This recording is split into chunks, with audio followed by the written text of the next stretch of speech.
Bora agora aqui resolver essa questão do Enem 2024. Questão aqui sobre unidade de medida. Bom, o que eu te peço? Peço apenas para se inscrever no canal, que eu vou te ensinar a fazer esse tipo de questão aqui muito fácil.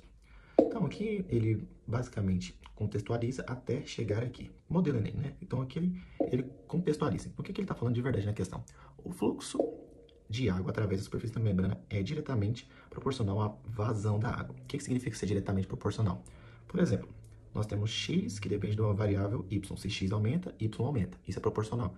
Por exemplo, se eu multiplicar por z, ambos são proporcionais a x. Mas z é inversamente proporcional, ou, por exemplo, y é inversamente proporcional a z, e z é inversamente proporcional a y. Porque se eu isolar qualquer um dos dois, vai ficar, por exemplo, se z estiver aqui, e eu pegar e isolar ele, por exemplo, se eu isolar o z, vai ficar x dividido por y, ou seja, ele é inversamente proporcional a y. Se eu isolar o y aqui, vai ficar x sobre z. Então, perceba que aqui é diretamente e inversamente.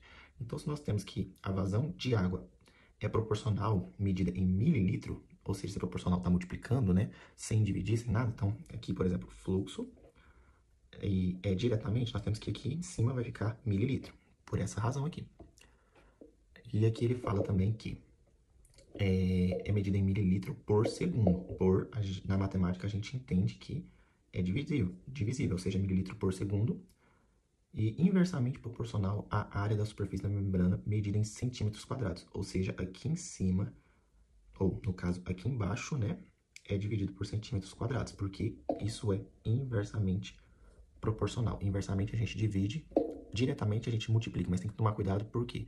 Porque, por exemplo, aqui y e z, eles são inversamente, porque se eu isolar eles nessa equação aqui, ele vai ficar inversamente. Se um aumentar, o outro diminui, certo? Por exemplo, se o y aumentar, o z diminui. Se o x aumentar, o z aumenta. Se o x diminuir, o z diminui.